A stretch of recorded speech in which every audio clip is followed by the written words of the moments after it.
Johnny Carson caught these celebrities lying on TV. He was on the air for 30 years. Had over 22,000 celebrities come to The Tonight Show. Johnny Carson was really good at making people feel comfortable when they were on his show. He was from the Midwest. That helped him talk to celebrities in a way that made them feel like they could be themselves. Sometimes celebrities would say things they did not mean to say. Johnny Carson was great at figuring out when someone was not telling the truth. He could tell when celebrities were lying. That is what made him so good at his job. Johnny Carson was a legend because he could make people feel at ease. He could also tell when they were not being honest. Johnny Carson was really good at dealing with celebrities who were not telling the truth. He had a way of reacting to them. He would raise an eyebrow, give a little smile. He would ask a question at the right time that would show the celebrity was not being honest. He would not directly call them a liar. A person who used to work on The Tonight Show with Johnny Carson said that he was very good at knowing when someone was not being sincere. This person worked with Johnny Carson for then 10 years. Johnny Carson could tell when someone was making up a story or making themselves sound more important than they really were. He could also tell when someone was trying to change their past. Johnny Carson had a sense of when someone was being dishonest. What really made him special was the way he dealt with situations. He would push back a little, so the audience knew he did not believe what was being said, but he never went too far. He never wanted to make the guest feel stupid. Today we are looking at 8 interesting moments when Carson realized someone was not telling the truth on live television. Carson's ability to detect lies was very good. It is fun to watch when he caught someone on live television. When Hollywood stories meet Johnny's way of looking at things, you see some really interesting conversations. These conversations are sometimes funny and sometimes awkward. They show how good Carson is at asking questions, and how people in the entertainment world try to balance being honest and looking good. Johnny's commitment to reality is gentle. He does not give up. This makes for some talks with people in Hollywood. The entertainment world is a place where people have to be honest and also think about their image. Johnny and Carson have some conversations that show this. Number 1. Tony Curtis. Tony Curtis was a big star in Hollywood for a very long time. He started out as a guy that everyone liked in the 1950s. Then he became an actor who could play many different kinds of roles. People still love the movies he made, like Some Like It Hot and The Defiant Ones. Even when it was the 1970s, Tony Curtis still looked great and young. He wanted to look even younger, so he would tell people he was not as old as he really was. Tony Curtis wanted people to think he was younger than he actually was. Curtis was a part of the Hollywood system. This was the system where the movie studios would regularly make the actors seem younger than they really were. A writer for The Tonight Show said this.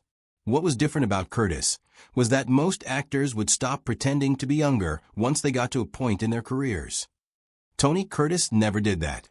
One time Curtis was talking to Carson about World War II. He told a story about when he was in the Navy. Then Carson asked him how old he was at the time. Tony Curtis said something that did not make sense. If what he said was true, then Tony Curtis would have been a young teenager when he was in the Navy. That is not possible if you do the math and figure out how old Tony Curtis really was. Tony Curtis was part of that system, and he kept up the fiction about his age for a long time. Carson looked at Curtis with a twinkle in his eye, said, "Wait, how old were you again?" Curtis got confused and tried to think of the answer. Of saying Curtis was wrong, Carson just waited and let everyone figure it out for themselves. This moment showed how Carson did things. He was subtle and funny and respectful. He let the truth come out naturally. He kept everything light. Carson's way was really good at making people feel comfortable while still getting to the truth about things, like Curtis' age. Number 2. Zaza Gabor. Zaza Gabor made a name for herself because of the way she presented herself, not because of her acting skills. She seemed sophisticated and connected to European royalty. One thing she always said was that she was related to royalty, but this was not true. She said this times on The Tonight Show. The host, Carson, had heard her say this before, so he asked her a question. He said, Is that a title or just something you say in Hollywood? He asked this in an incurious way, which made Zaza Gabber's lie obvious, without making her feel bad. Zaza Gabber and her stories were well known, and Carson's question was a nice way to deal with them. Gabber dodged the question in a way she did not say yes or no. She kept being who she was. The people watching her away got what was really going on, and they laughed at the truth that was hidden behind what was being said. Carson liked having Gabber as a guest. He thought it was funny that she made up harmless stories about herself. The way Carson did things showed how he dealt with people making things up over and again, and he was good at telling the difference between Gabber making harmless stories about herself and more serious lies. Number 3. Truman Capote. Truman Capote was a guest because Truman Capote was really good at writing, and he had some great stories to tell. Then Truman Capote started taking too many drugs and drinking too much in the late 1970s. So when Truman Capote came on the show, you never knew what was going to happen. One time Truman Capote came on. He was clearly drunk. Carson asked Truman Capote if he was okay, and Truman Capote said he was fine. It was pretty obvious that Truman Capote was not fine because Truman Capote was slurring his words and could not think clearly. Carson tried to make the interview work. It was not going well, so Carson decided to stop the interview and go to a break early. Capote's publicist later said privately that he had been drunk, which confirmed that he was not telling the truth. This thing that happened with Carson showed us where he drew the line. He was okay with people making jokes that were not entirely true, but he did not like it when people lied about serious things, like their health or using too much alcohol. Carson did not want to help people hurt themselves. This was a rare time when he was very serious, because usually he was a very kind person. Number 4. Robert Blake. Robert Blake is famous for playing roles, and people think he is hard to work with. One time Robert Blake said in an interview, "I have never yelled at a crew member." When Robert Blake said this, Carson did not believe him. Carson raised an eyebrow, slightly tilted his head, and he also smiled a little bit. This showed the audience that Carson did not think Robert Blake was telling the truth. That day, Robert Blake had actually been mean to some crew members backstage. Carson's face showed that he knew what Robert Blake had done, and he did not approve. Carson did not say anything mean to Robert Blake because he wanted to be respectful. This moment really showed that Carson was a person to his team. He was good at making things entertaining, also kept it real. Carson did not like to make his guests feel bad. When someone was not telling the truth about people, Carson would give them a little sign that this was not okay. He did this in a way, but it was clear that Carson did not want people to say things that could hurt others. Carson had a way of doing interviews. He was really good at being charming and paying attention to details. He also liked to tell the truth in a way. When people were not honest about their age or pretended to be someone, Carson would find out and share it with the audience. He would also talk about people who had much to drink or did something wrong. The way Carson did things made people feel like they were part of the conversation. He was always respectful, which is why Carson is still a deal in the history of television. Carson is an important person in television history because of the way he did interviews. Number 5. Madonna. By 1987, Madonna was known as the name in music who liked to push boundaries. She made videos that people talked about because they were controversial. Her performances were also very daring. She worked hard to create an image of herself as a free spirit who was not afraid of sex or questioning religion. When she went on The Tonight Show that year, people still remember what happened. She said some things that were clearly meant to be sexy and get a reaction from people. After Carson pointed out that some of what she said seemed like it was meant to shock people, Madonna said she did not mean it that way. It did not sound like she was telling the truth. Madonna was being Madonna, and people were talking about her. The woman said, "I was not trying to shock anyone." What she said did not seem true because of the way people see her and what she said before. Then Carson said something funny. He said, "Then you must do that in church too." He looked at her with a raised eyebrow and a smile that said he did not believe her. The people watching laughed a lot. They liked how Carson showed that she was not telling the truth without saying it. Carson is good at doing this. The woman's story was not believable. Carson made that clear. The audience thought this was very funny because they could see that the woman was not being honest. For a second, the image of Madonna that she had worked hard to create started to fall apart, and you could see that she was really surprised that someone was calling her out on the act she puts on.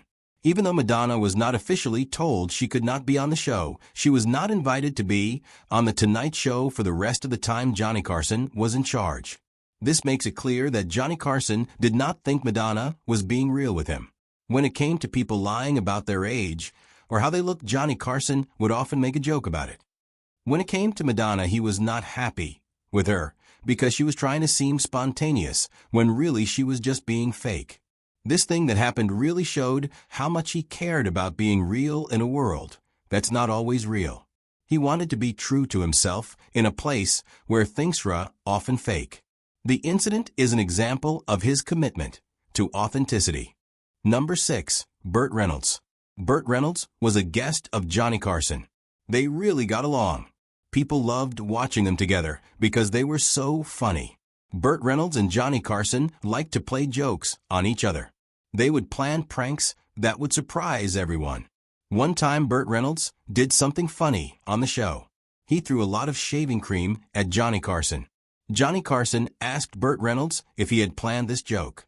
Burt Reynolds said that it was not planned all. He said that it was all spontaneous and that he just thought of it.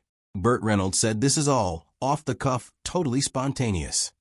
Carson pulled out a note card with the evening schedule. Asked, "Then what's this say?"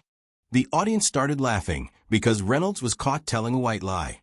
This was not like when other famous people lie, because everyone knew it was all a show. The funny thing was that Carson caught Reynolds in a lie, and everyone thought it was hilarious.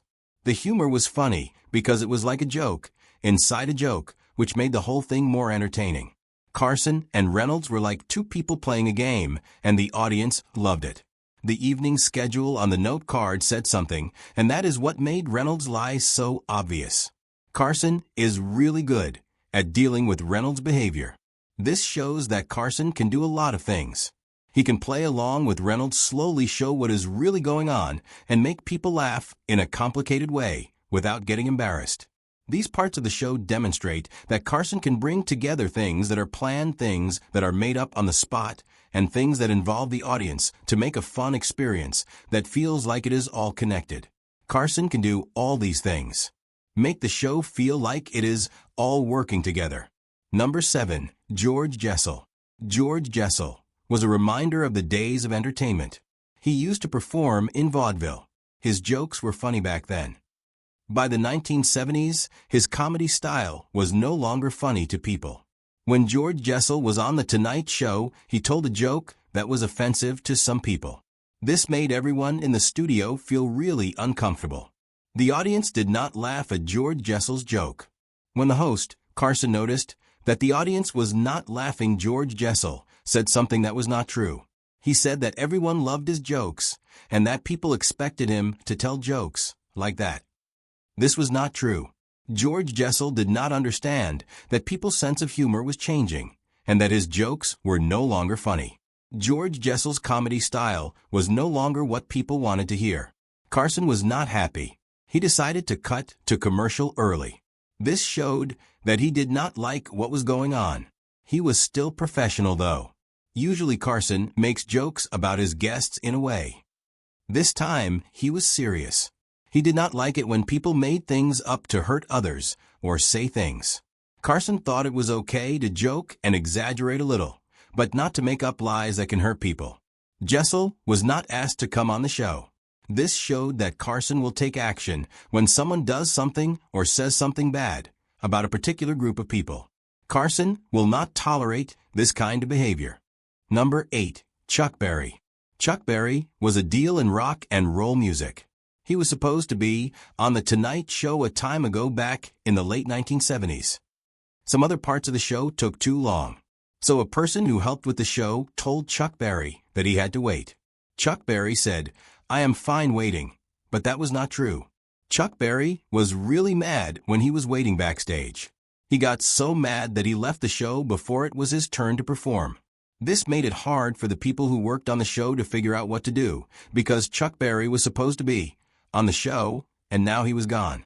Carson did a job with the situation on air, but behind the scenes, he saw the funny side of it. He later talked about what happened as a warning. When you say something, but really you are frustrated, it can cause big problems.